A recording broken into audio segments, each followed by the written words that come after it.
যে আমলটা যদি আপনি এখন থেকে অ্যাপ্লাই না করেন, রোজার কোনো দাম আল্লাহর কাছে থাকবে না। এটা এমন একটা আমল যে আমলটা আজকের মাহফিলের 9% পিপল, প্রায় বলতে গেলে 99% মানুষ এই আমলটা জানে না। এই আমলটা না করলে রোজা আপনি 1 পয়সাও লাভ পাবেন না। শোনেন, আল্লাহর হাবিব বলেছেন,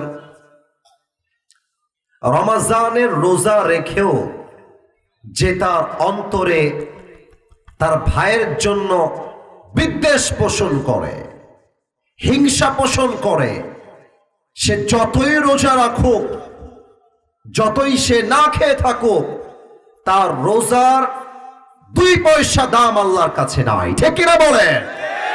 হাদিস শোনেন, আল্লাহর হাবিব বলেছেন, ইয়া বুনাইয়া ইন ইসতাতা'তা, হে আমার উম্মতেরা শোনো, আয় হায় হায়, যদি তোমরা পারো, ইসতাতা'তা, যদি সম্ভব হয়, আমি নবীর সবচেয়ে বড় একটা আমল বলে দিয়ে যাই, এর চাইতে বড় সুন্নত, এর চাইতে বড় আমল আমি নবীর আর কিছুই নাই।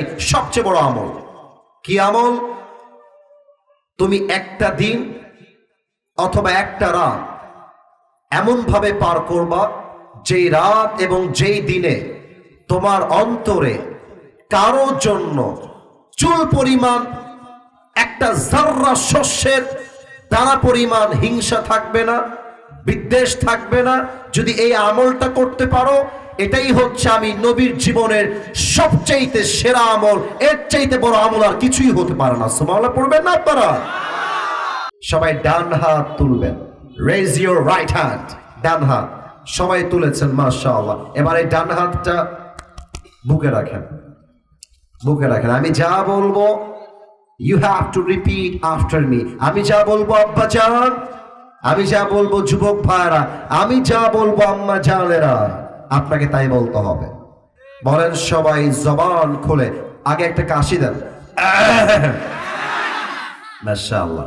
বলেন সবাই আল্লাহকে ডাক দিয়ে, বলেন সবাই আল্লাহ, আরেকবার আল্লাহ। রমজানের পূর্বে আমি দিল থেকে তোমাকে ওয়াদা দিলাম। ওয়াদা দিলাম আওয়াজটা আসে নাই, মেবি আমার কানে কোনো প্রবলেম হবে। বলেন সবাই ওয়াদা দিলাম, আর একবার ওয়াদা দিলাম, আজ থেকে আমি। সবাই একটু হার্ট তথা হৃদয়ের দিকে তাকান, বলেন এই অন্তরে, আর একটু জোরে, এই অন্তরে আমি কারো জন্য কোন হিংসা, বিদ্বেষ কখনো পোষণ করব না, রাখবো না। বলেন এবার 2 হাত তোলেন, সবাই 2 হাত তোলেন। এবার বলেন সবাই জবান খুলে ইনশাআল্লাহ। আল্লাহ যেন সকলকে এই 4টা আমল করার তৌফিক দান করে। পড়েন সবাই জবান খুলে আমিন।